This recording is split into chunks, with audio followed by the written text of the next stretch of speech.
Hi, it's Eric Martin.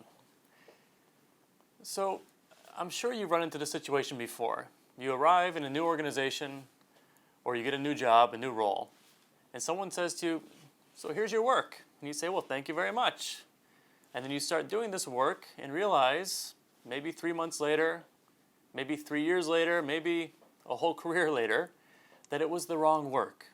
Here you put all this time and energy into doing a piece of work that was defined for you, but didn't really receive the results that you thought were possible. So today we want to talk a little bit about the difference between technical work and adaptive work, or technical problems and adaptive problems. I know some people have a problem with using the word problem. Everything's an opportunity or a challenge. I don't really care what language you use. The point here is there's a gap between where you are, your current reality, and what you know is possible. So one way to think about how to close that gap is to divide the work into technical components and adaptive components. Let me talk a little bit about an example of a technical challenge or a technical problem. Take a broken arm. A broken arm has a very clear problem, right? Your arm used to be straight, and now it bends at a very awkward angle. And there's a known solution, a best practice for that kind of problem, which is to go to a doctor. Fortunately, doctors are very skilled in solving broken arms. You don't need to talk about it very long. You just need to set the arm, put on a cast, and you'll be back to normal hopefully in 4 to 6 weeks. Technical work is like that. There's a clear problem and a clear solution. And oftentimes it's the responsibility of the expert, the person in charge, the authority, to solve that problem for you. My guess is that you have some technical expertise, and that's a good thing. Most of the work in organizations is technical by definition.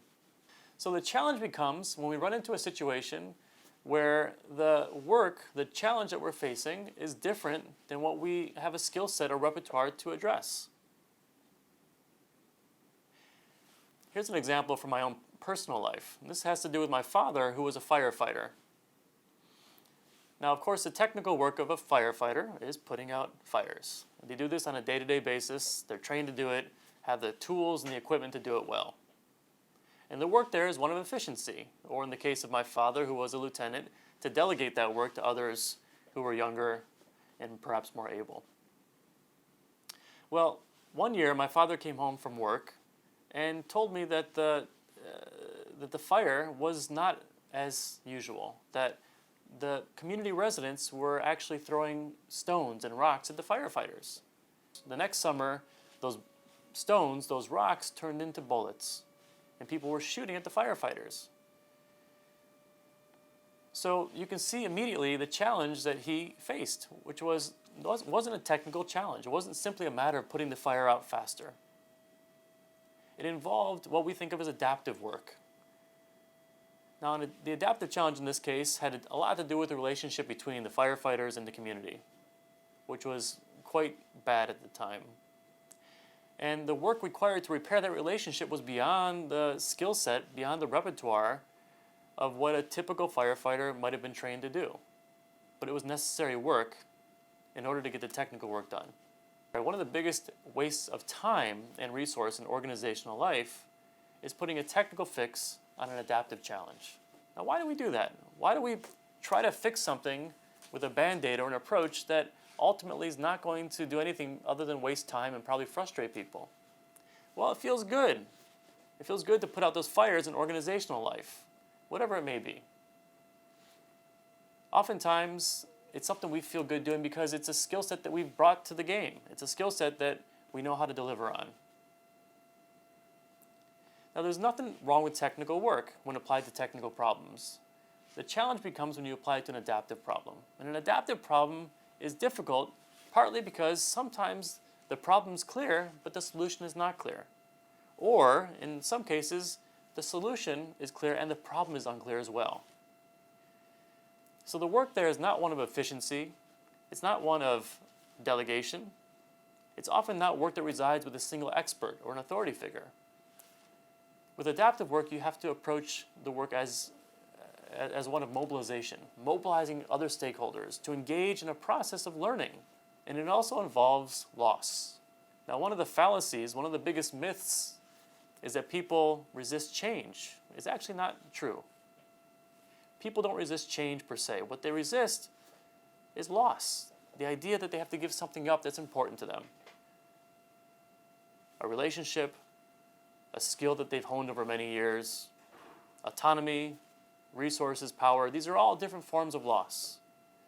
So one of the most important questions we can ask when leading adaptive change is, what is the loss that people would have to experience in the service of progress? Now that's a counterintuitive idea. Most of us approach change saying, what's the gain? What's the win-win? And while there may be a gain years down the road, in the moment at least, it feels like a loss to some of the folks involved. That's why they resist. So these challenges, these technical and adaptive challenges, they don't come neatly bundled. You don't have a technical problem sitting over here and an adaptive challenge sitting over here. Oftentimes they come mixed. To use my father's example again, he still had to put out fires most of the time on a day-to-day basis, but he had to begin to shift his resource and his attention and that of his fellow firefighters to this community building work. So as you think about the challenge that you face, what are the technical components, the things that you know how to do very well, that you've probably been doing for a long time, that are supported by the system, the organization that you work in, and that are actually making progress? Knowing what those things are, investing in those things, doing more of those things is important work. But also consider, where's the learning that has to happen? What new skills, what new ways of working do you need to embrace and others need to embrace around you? Learning that happens, what we say, below the neck, in your heart, in your gut, as you think about maybe even your sense of professional identity in the work that you do and why you do it.